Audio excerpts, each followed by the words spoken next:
मैं आज बहुत खुश हूँ क्योंकि आज मेरी पहली सैलरी आई है।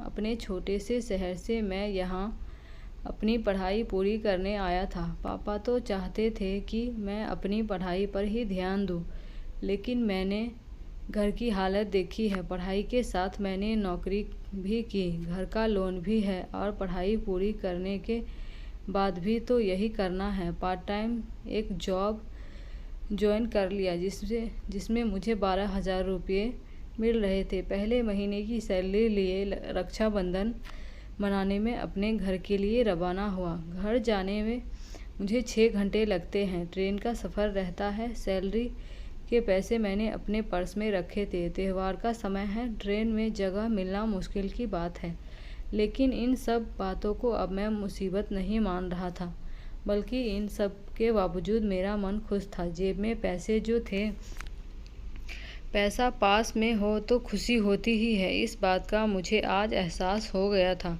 ट्रेन का लोकल डब्बा पूरा भरा था। मेरा स्टॉप लास्ट स्टॉप था।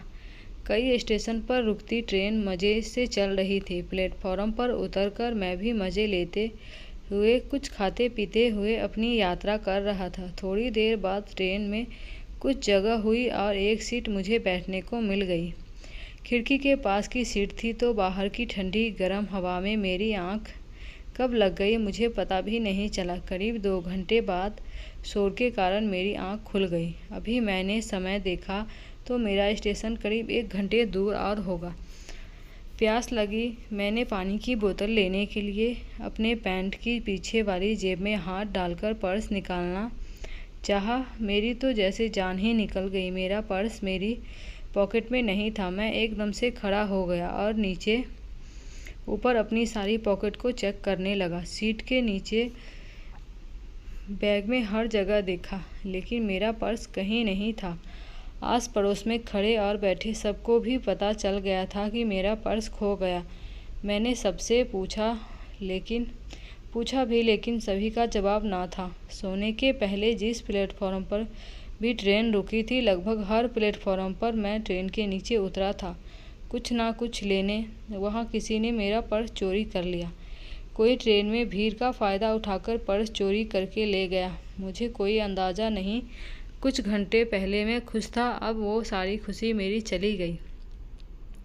पर्स में पैसों के साथ मेरी कुछ आईडी भी थी, जिसके जाने का भी मुझे दुख था। मेरी पहली कमाई जिससे मेरा त्यौहार अच्छा होता। सभी के लिए मैंने उन पैसों से कुछ न कुछ लेने का सोच रखा था। मेरे लिए वो पैसे बहुत थे। बस मैं सर पकड़कर बैठा रहा। मेरा स्टॉप सबसे लास्ट था और वो भी आ गया था। ट्रेन से सब उतरने लगे। मैं बस वही अपनी सीट पर बैठा रहा, सबको जाते हुए उतरते हुए देख रहा था।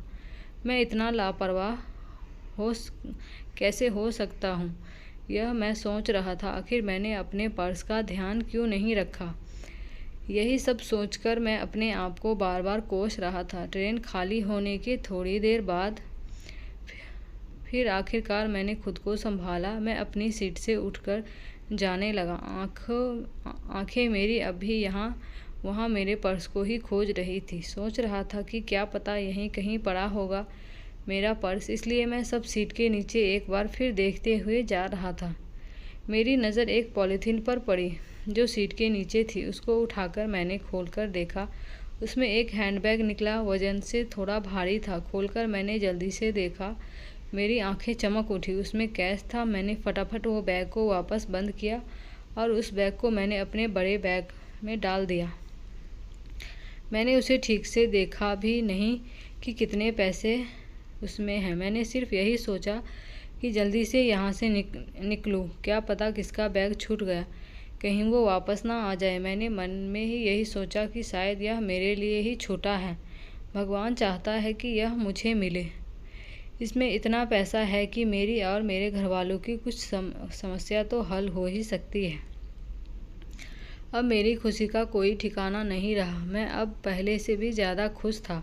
बस मैं जल्दी से प्लेटफॉर्म से निकला और ऑटो करके अपने घर आया। घर आकर पहले मैं सबसे मिला, फिर कुछ समय सबके साथ बात की, फिर अकेले में जाकर मैंने अपना बैग खोला और उसमें से वो बैग निकाला। मैंने उसमें रखे पैसे निकाले, करीब 2 लाख रुपये उस बैग में थे। उसके अलावा एक पर्स। मैंने पर्स खोलकर देखना चाहा, लेकिन इतने में ही कोई बाहर से आवाज़ लगाने लगा, जिस कारण मैंने फिर उसे बंद कर दिया। रक्षाबंधन पर मैंने अपनी बहनों को अच्छे से गिफ्ट दिया। साथ ही मैंने यह भी सोच लिया था कि उन पैसों का मैं क्या करने वाला हूँ। इस बारे में मैंने घर पर कुछ नहीं कहा, सिर्फ मन ही मन प्लान बना लिया था। पापा के एक लोन की किस्तें बाकी थी।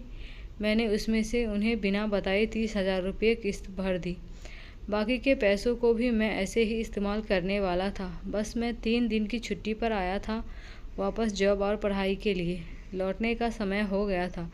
मैं वापस ट्रेन में बैठ गया। इस बार मेरे बैग के साथ उसमें वो छोटा बैग भी था, जिसमें करीब 1,60,000 रुपये थे। एक बार मेरा पर्स चोरी होने के बाद अब मैं ज़्यादा सतर्क हो गया हूँ। मुझे नहीं लगता कि अब मैं ऐसी गलती दोबारा करूँगा। मैंने अपना हाथ बैग से हटाया ही नहीं। प्लेटफॉर्म पर नीचे उतरते हुए भी बैग को अपने साथ लेकर गया। करीब आधा सफ़र हो गया था। एक प्लेटफॉर्म पर गाड़ी रुकी। मैंने एक लड़के को जो चाय बेच रहा था प्लेटफॉर्म पर गाड़ी रुकी। मैंने एक लड़के को जो चाय बेच रहा था बुलाया और बोला कि चाय दे। लड़के ने मुझे चाय भरकर दी और जैसे ही उसने मेरी तरफ देखा, वो बिना पैसे लिए बिना कुछ बोले भागा। मैंने उसे आवाज़ लगाई कि भाई छोटू कहाँ जा रहा है, अपने पैसे तो लेकर जा, पर वो भागा ही जा रहा था। कुछ मिनट बाद वो दिखाई देना बंद हो गया। शायद प्लेटफॉर्म के बाहर किसी दुकान में गया था। ट्रेन का समय हुआ, हॉर्न बजा। धीरे धीरे गाड़ी प्लेटफॉर्म से निकलने लगी। तभी वो लड़का फिर से दौड़ता हुआ मेरी खिड़की पर आया, बोला भाई अपना पर्स लो। उसने मेरे हाथ में मेरा पर्स दिया। वो वहीं रुक गया और ट्रेन ने धीरे धीरे स्पीड पकड़ ली। उसके चेहरे पर जो मुस्कान और संतोष था, वो मेरे कलेजे तक चला गया। मैंने अपना पर्स देखा, उसमें सब वैसा ही था, उतने ही रुपये थे, एक भी कम नहीं हुआ था। उस लड़के से कुछ पूछने का कहने का समय ही नहीं मिला। उसकी हालत भले ही तंग हो, लेकिन उसको और उसके परिवार को नींद अच्छी आती होगी।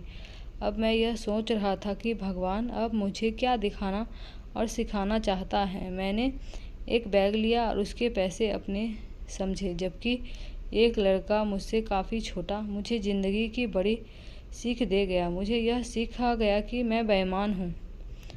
यह सारा पैसा बेईमानी का है। भले ही मैंने यह चुराया नहीं, लेकिन मैंने यह भी कोशिश नहीं की जानने की कि यह पैसा किसका है। एक लड़का मुझे बेईमान से ईमानदार बना गया। मैंने अपने कमरे में जाकर सबसे पहले उस बैग में देखा कि कहीं कुछ पता एड्रेस मिल जाए। उसमें एक पर्स था जिसमें एक एड्रेस मुझे मिला। मैंने उस पते पर उस बैग को भेज दिया। साथ ही एक चिट्ठी भी उसी लगी, जिसमें मैंने लिखा कि इसमें जितने पैसे कम हैं मैं अपनी नौकरी सैलरी से वापस कर दूंगा। इस नोट के साथ मैंने अपना नंबर भी छोड़ा। मुझे नहीं पता था कि उनके लिए पैसे के लिए वो मुझे माफ़ करेंगे या नहीं, लेकिन अब मैं हर बात के लिए तैयार था। मुझमें ना जाने कैसे इतनी हिम्मत आ गई। कुछ दिनों में ही उनका फ़ोन आया। बुजुर्ग थे। उन्होंने कहा कि उनके हाथ से यह पैसा ना जाने कहाँ रह गया था, किसने कब लिया उन्हें भी पता नहीं चला। उन्होंने मुझे बहुत दुआ और आशीर्वाद दिया। कहा कि बचे पैसे वापस नहीं दूं तो भी चलेगा, लेकिन मुझे वो वापस देना है। पैसा और बैग मिलने की खुशी, इस शांति के आगे कुछ भी नहीं थी। यह कुछ अलग ही थी। उस लड़के ने मेरी ज़िंदगी बदल दी। भगवान मुझे यह सीख देना चाहता था